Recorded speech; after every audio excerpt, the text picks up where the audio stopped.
Bon, vous avez vu le titre de la vidéo, on va parler dans ce thread d'horreur de deepfake. Et je pense que vous allez être beaucoup à bien kiffer cette histoire au vu du scénario. Bon, j'en dis pas plus, on va juste se faire comme à notre habitude une question simple, une réponse simple pour faire plus ample connaissance dans les commentaires. Et l'air de rien, je commence à pas mal vous connaître en fait. Et ma question, elle est un petit peu en rapport avec la première histoire de cette vidéo. Et cette question, c'est est-ce que vous avez déjà été infidèle dans le passé? Encore une fois, on n'est pas là pour juger. Moi, pour le coup, je réponds Joker pour celle-ci. Eh me jugez pas, j'avais 14 ans à l'époque. Bon, trêve de banalité. Je vous rappelle que durant les 20 prochains jours, il y a une vidéo thread d'horreur par jour sur la chaîne du Joker et ça m'a pris plus de 3 mois à préparer ça. Donc si petit à petit j'ai des cernes sur la vidéo, c'est juste normal, je suis trop claqué et c'est mon sacrifice pour vous. Bref, c'est parti pour la première histoire.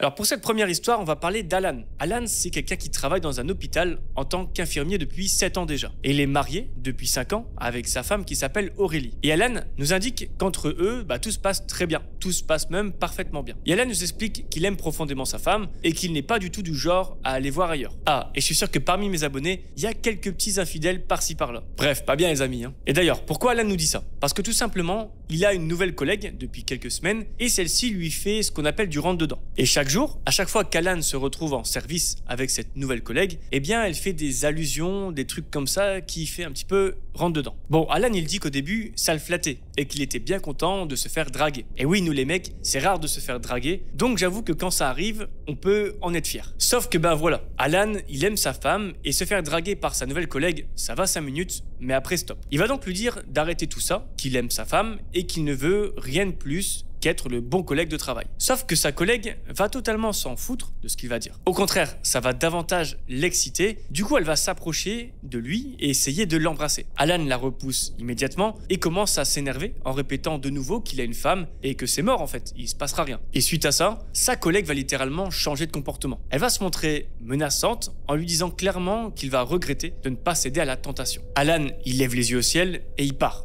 Il comprend pas comment elle peut dire des choses aussi méchantes car il ne veut tout simplement pas l'embrasser. Alors la journée se passe et tout rentre un petit peu dans l'ordre. Il essaye de ne jamais croiser sa nouvelle collègue et il finit tranquillement son service. Alan explique qu'il ne retravaille pas avant 2 jours, donc 2 jours de répit pour Alan. Sauf que lorsqu'il va retourner prendre son service à l'hôpital, il va comme à son habitude ouvrir son casier. Et cette fois-ci, il va tomber sur une enveloppe. Une enveloppe contenant une clé USB. Alors il comprend pas ce que ça fait dans son casier, du coup il la prend et se dirige vers un ordinateur et l'insère. Dans cette clé USB, il va trouver un seul et unique fichier. Et le fichier s'appelle « Pour toi mon chéri ». Alan clique sur le dossier et malheureusement ce qu'il va voir va le traumatiser. Il peut voir une vidéo de sa collègue et de lui en train de faire vous savez quoi ensemble. Sauf qu'Alan, il sait qu'ils n'ont jamais fait quoi que ce soit ensemble. Et pourtant à l'écran, c'est bien son visage qu'il voit avec sa nouvelle collègue. Alan il voit ça, il a envie de vomir. C'est tout son monde qui s'écroule de voir ça. Et surtout, en fait il comprend pas comment c'est possible que de telles images sortent, sachant qu'il n'a absolument rien fait. Alan, en reprenant ses esprits, il va analyser plus en détail la vidéo. Et il va voir que même s'il y a son visage sur la vidéo, le corps ne correspond pas. En clair, il y a plusieurs incohérences. Alan explique qu'il a un tatouage tout le long du bras et que pourtant dans la vidéo, on voit rien du tout. Idem, Alan explique qu'il n'est pas du tout poilu du torse, alors que dans la vidéo,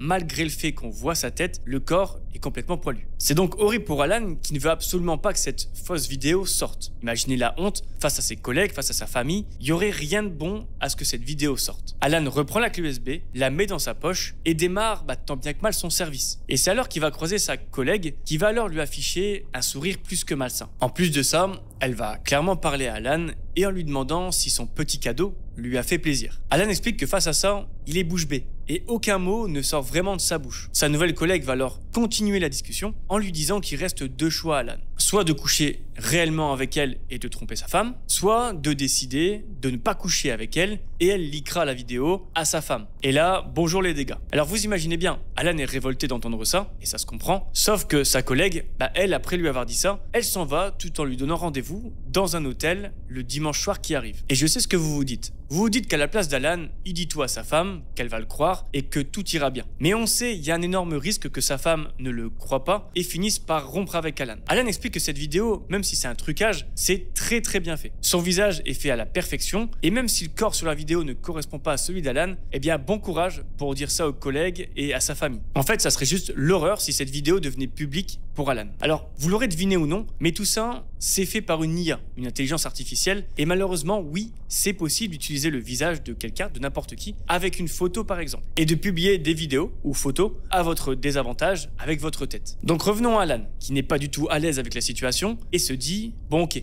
maintenant il faut que je règle mes comptes avec cette nouvelle collègue, et allez, je vais me rendre au rendez-vous qu'elle m'a donné, et je lui dirai clairement, entre quatre yeux, que je ne céderai pas à la tentation, et que si la vidéo fuite, il ira porter plainte. » Alan arrive donc à l'hôtel. Il reçoit comme indication de se rendre dans la chambre 43. Il toque donc à la porte s'ouvre et sa collègue l'attend en lingerie fine. Alan n'a même pas le temps de parler qu'elle le tire dans la chambre et l'appelle par divers noms d'amour comme s'ils étaient en couple depuis des années. En gros, elle semble vraiment obsédée par Alan. Alan va donc discuter avec elle pour demander pourquoi elle fait ça, parce qu'il a une famille et elle est en train de tout faire pour tout détruire et que ça se fait clairement pas en fait. Et c'est alors qu'elle explique à Alan qu'elle est en fait son fantasme depuis le premier jour où elle l'a rencontré. Et elle dit aussi qu'elle est clairement prête à tout pour rien qu'une seule nuit avec lui. Alan refuse de nouveau et quitte l'hôtel en disant de faire une croix sur lui pour les raisons qu'on a évoquées juste avant. Alan explique qu'elle n'a pas intérêt à diffuser cette vidéo à sa famille car sinon il ira porter plainte pour de bon. Et après plusieurs minutes à discuter, Alan arrive à calmer les ardeurs de sa collègue et quitte enfin l'hôtel en direction de sa maison. Alan arrive chez lui, sauf qu'à peine rentré, il reçoit une énorme gifle de sa femme. Sa femme tient dans sa main son téléphone et lui montre cette vidéo horrible. En fait, après avoir quitté l'hôtel, sa collègue a finalement diffusé la vidéo à la femme d'Alan. Et même s'il a du mal à la calmer, notre Alan est en réalité un petit malin. En fait, son plan, lorsqu'il est allé à l'hôtel, n'était pas de dissuader sa collègue car il savait qu'elle était folle. Son but, c'était d'enregistrer toute la conversation pour la décrédibiliser. Et ça fait mouche. Après avoir écouté l'enregistrement, la femme d'Alan comprend alors la situation et remarque en effet que le corps de l'homme dans la vidéo ne correspond pas avec celui d'Alan. Tout est alors rentré dans l'ordre pour Alan qui a tout de même été porté plainte avec la vidéo et l'enregistrement. Fin plutôt bonne, même si sa collègue a fait fuiter la vidéo. Et évidemment, à l'hôpital, Alan a eu le soutien de sa hiérarchie et a décidé de virer illico cette nouvelle infirmière. Et ça, c'est bien fait. Alan nous explique aussi que la plainte est en cours et qu'il espère obtenir des dommages et intérêts au vu des préjudices subis. Et franchement, je pense que ça se comprend. Bref, fin de cette première histoire qui n'est pas vraiment une histoire d'horreur, même si ça reste une histoire que personne n'a envie de vivre. Bref, si vous voulez bien, maintenant on part pour la seconde histoire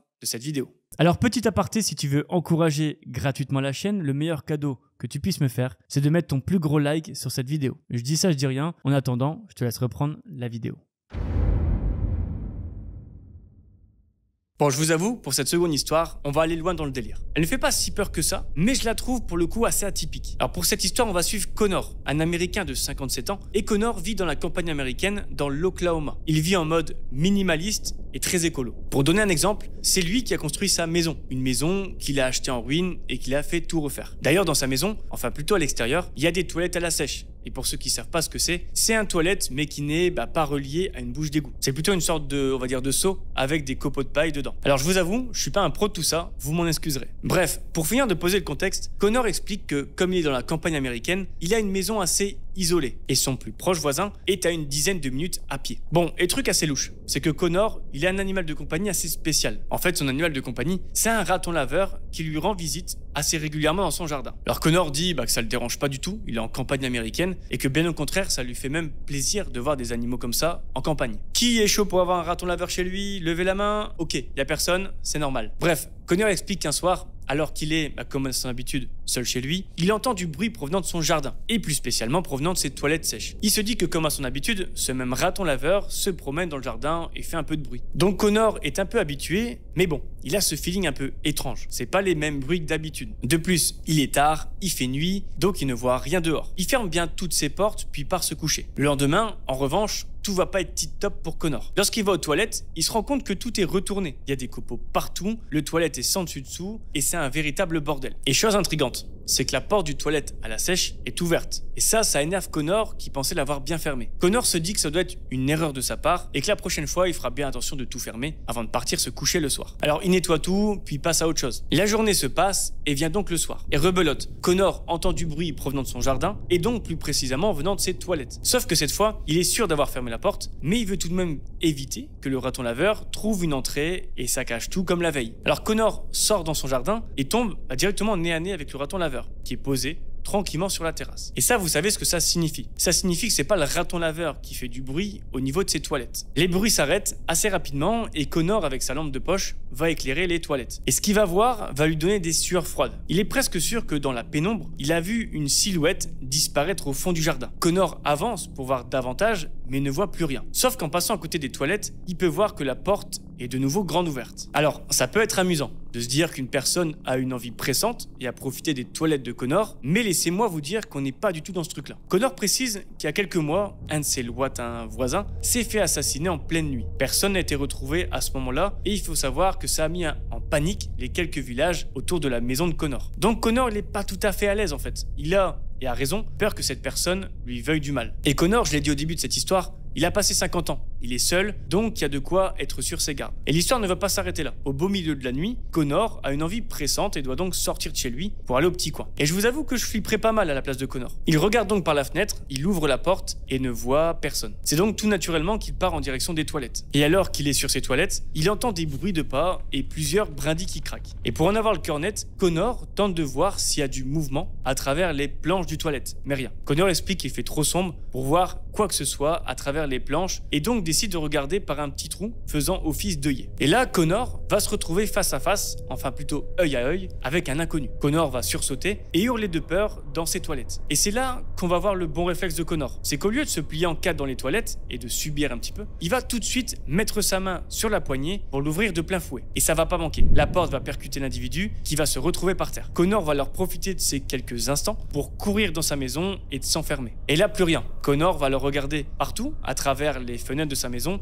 mais rien. Aucune trace de cet intrus. Connor va alors prendre son arme et la poser sur sa table de chevet au cas où l'individu viendrait finir le boulot. Alors, on est au fin fond de l'Amérique, pas de panique, c'est normal. Alors, heureusement pour Connor, il se passera plus rien. Sauf que le lendemain, lorsqu'il retourne dans son jardin, il a pu voir une sorte de pied de biche par terre à côté de ses toilettes. Connor n'a donc pas rêvé et est passé à deux doigts de se faire attraper en pleine nuit par un barjot. Et c'est malheureusement ainsi que se termine cette histoire. On n'en saura pas plus si jamais il a appelé la police ou s'ils ont pu retrouver cette personne. En tout cas, moi, ça me donne pas envie d'être dans la campagne américaine, tout ça.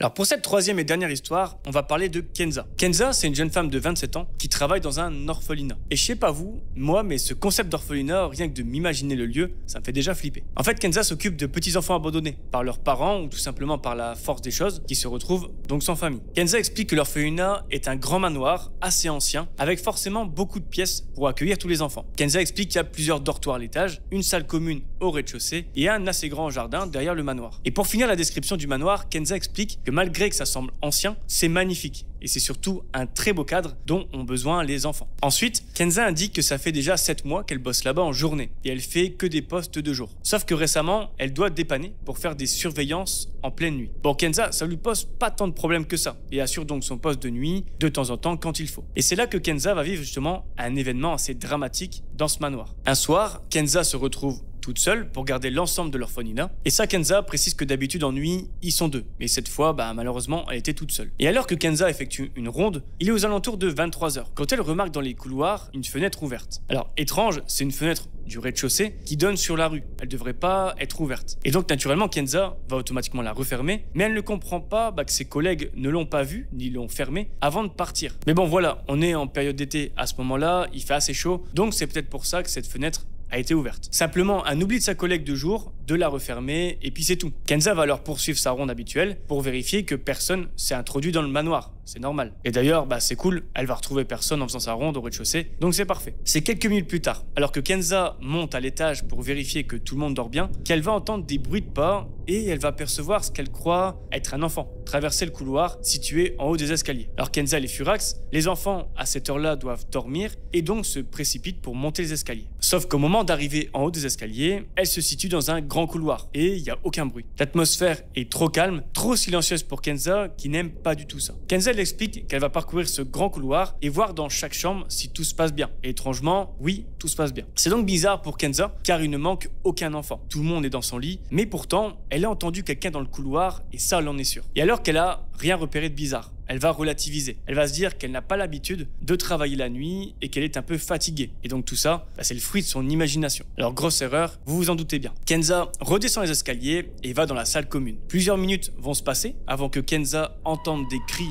retentir à l'étage et ses cris, c'est ceux de plusieurs enfants qu'elle reconnaît à la voix. Elle court donc en direction des escaliers, puis se dirige vers les cris. Elle arrive en face de la porte d'une chambre qui est complètement ouverte. Kenza rentre dans la chambre et remarque que tous les enfants sont agités. Alors clairement, c'est incompréhensible pour Kenza de comprendre ce qu'ils disent. Elle n'arrive pas à savoir ce qui se passe, du coup tellement les enfants sont en panique et crient dans tous les sens. Kenza regarde donc autour de la chambre et comprend enfin ce qui se passe. Un garçon de 7 ans n'est pas dans son lit. Et pourtant, elle est persuadée de l'avoir bien vu il y a quelques minutes quand elle faisait sa ronde. C'est donc le stress qui monte pour Kenza, qui, je le rappelle, est seule dans l'orphelinat. Elle dit aux enfants de rester enfermés dans la chambre pendant qu'elle va chercher le petit garçon de 7 ans qui est absent. Kenza s'affole en entendant de lourds bruits de pas en direction de l'escalier. Elle pense aussi entendre justement quelqu'un se débattre. Ni une ni deux, Kenza se précipite pour descendre l'escalier et peut voir une horrible scène. Et cette scène, c'est une femme aux cheveux longs et noirs tenir un enfant dans les bras. Cette femme est en train d'ouvrir la fenêtre, oui, la même qui était ouverte quelques minutes plus tôt. Et donc du coup, Kenza se précipite sur la femme pour saisir le garçon. Mais celle-ci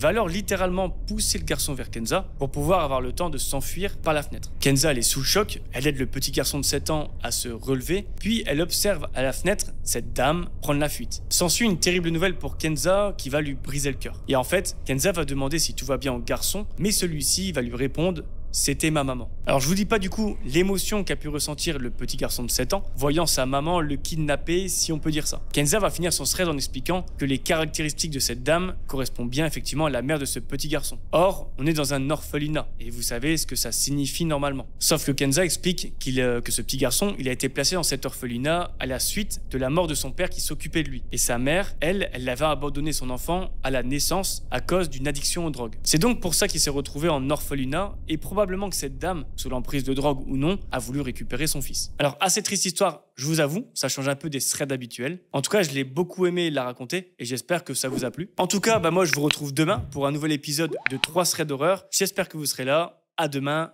Bisous.